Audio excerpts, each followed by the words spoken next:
হঠাৎ একটি বজ্রাঘাত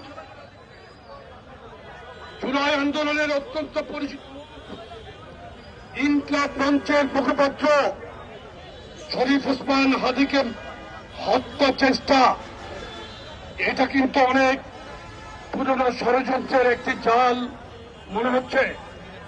প্রিয় সাংবাদিক বন্ধুরা, দীর্ঘ 1.5 যুগ বাংলাদেশে একমাত্র বিএনপি এবং তার সর্ববৃহৎ অঙ্গ সংগঠন জাতীয়তাবাদী যুবদল ও অন্যান্য অঙ্গ সংগঠন রাজপথ থেকেই মহিউদ্দিন ফখরুদ্দিনের দেশ বিক্রির ষড়যন্ত্রের প্রতিবাদ এবং ফ্যাসিস্ট হাসিনা বিরোধী আন্দোলনে সার্বক্ষণিক মাঠে ছিল। তারই ধারাবাহিকতায় যখন জুলাই গণঅভ্যুত্থান সংগঠিত হল, বিএনপির ভারপ্রাপ্ত চেয়ারম্যান জনাব তারেক রহমান উনি প্রত্যেকটি গণতান্ত্রিক দলকে জুলাই আন্দোলনে মাঠে থাকার জন্য আহ্বান জানিয়েছিলেন এবং একটি পর্যায়ে উনি শেখ হাসিনার পদত্যাগের দাবিতে এক দফা দিয়েছিলেন। আপনাদের নিশ্চয়ই মনে আছে, জুলাই আন্দোলন সফল হওয়ার পরে বিএনপি কিন্তু এটার একক দাবিদার কোনদিন হয় নাই, হওয়ার চেষ্টা করে নাই। বিএনপি কিন্তু সর্বক্ষণ জনগণকে এই কৃতিত্ব দিয়ে, সাধারণ ছাত্র জনতাকে এইটার কৃতিত্ব দিয়েছিল।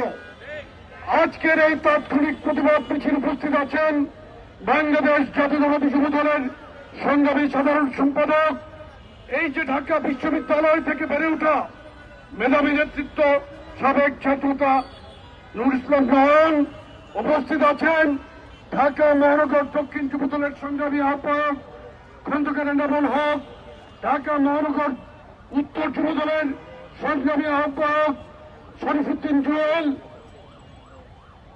ঢাকা মহানগর দক্ষিণ যুবদলের সংগ্রামী সদস্য সচিব রবিউল ইসলাম নয়ন, ঢাকা মহানগর উত্তর যুবদলের সংগ্রামী সদস্য সচিব সাজ্জাদুল মিরাজ, সাবেক ছাত্রনেতা যুবদল কেন্দ্রীয় সাংগঠনিক সম্পাদক কামরুজ্জামান জুয়েল সহ উপস্থিত নেতৃবৃন্দ, আমি আপনাদেরকে একটি কথা স্মরণ করিয়ে দিতে চাই।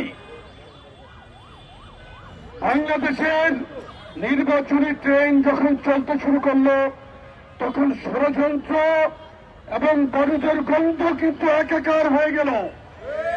আমরা কি এই বাংলাদেশ চেয়েছিলাম? আমরা তো এই বাংলাদেশ চাই নাই।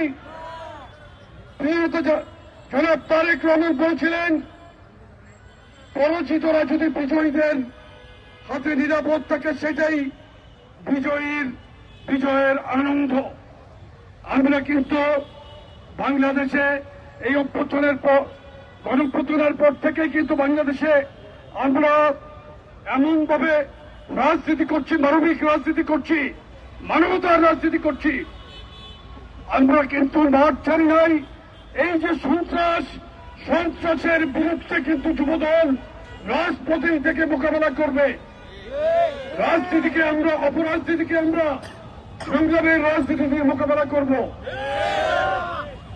দিনে দুপুরে একজন সংসদ সদস্য প্রার্থীর উপর হামলা হল, দিনের আলোতে আমি পুলিশ প্রশাসনের কাছে এটার জবাব চাই। এই হাতির হত্যা চেষ্টার, এই অপচেষ্টাকে পুলিশ প্রশাসনের সর্বোচ্চ পদে যিনি আছেন, আমি আইজিপি কাছে এটার ব্যাখ্যা চাই।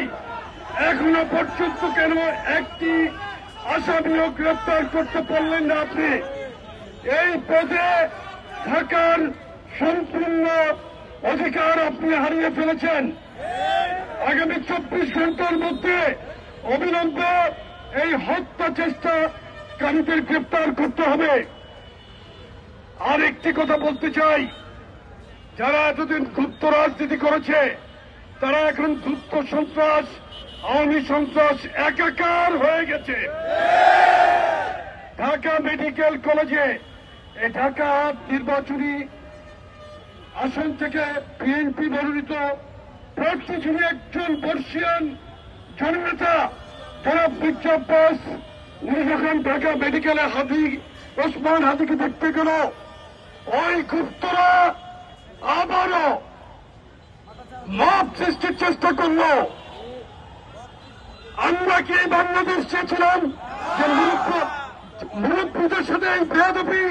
আমরা কি এই বাংলাদেশ চেয়েছিলাম?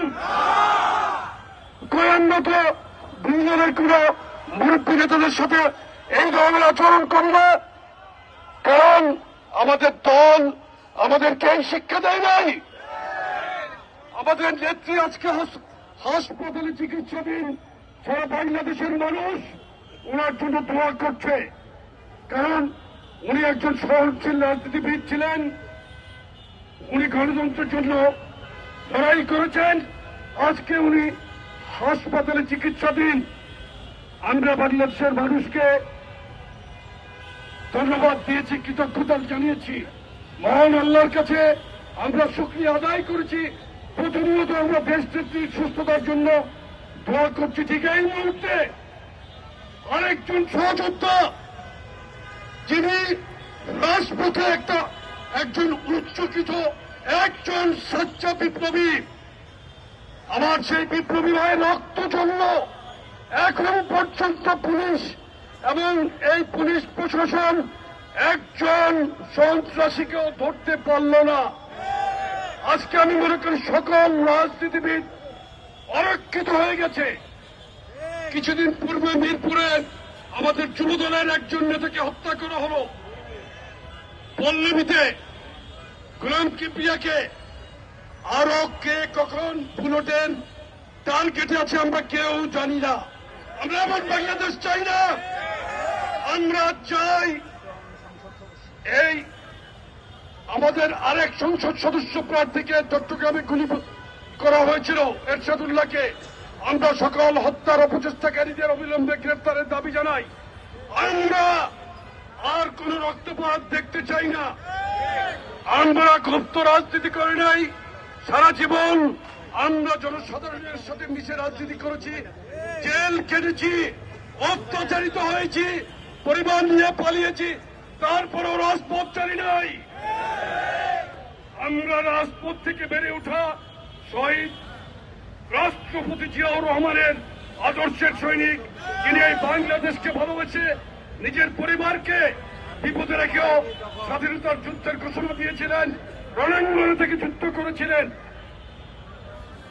আমরা দায়িত্বহীন ভাষায় বলতে চাই, কোন গুপ্ত ঘাতক, গুপ্ত সন্ত্রাসীরা বাংলাদেশের নির্বাচনকে বন্ধ করতে পারবে না। যারা নির্বাচনকে বিলম্বিত করার অপচেষ্টা করেছিল, প্রধান উপদেষ্টার দৃঢ় পদক্ষেপে নির্বাচনী মাঠে যখন সমস্ত দল নেমেছে, সেই একই গ্রুপ, সেই একই দল যারা বিভিন্ন অজুহাতে নির্বাচন বানচাল করতে চেয়েছিল, তাদের গায়ে যখন জ্বালা ধরে গেছে, তারাই এই সমস্ত গুপ্ত সন্ত্রাসের সাথে জড়িত। আওয়ামী লীগের গুন্ডারা তাদেরকে হুঁশিয়ার করে দিতে চাই, এই বাংলাদেশের মাটিতে তোমাদের ঠাঁই নাই। তোমাদের সাথে যারা আঘাত করবে তাদেরও কোনো এই বাংলাদেশের মাটিতে ঠাঁই হবে না। আমরা রাজপথে থেকেই সকল অন্যায়কে প্রতিরোধ করব। আগামীকাল নয়াপল্টন থেকে আমাদের প্রতিবাদ মিছিল শুরু হবে বেলা 1টায়।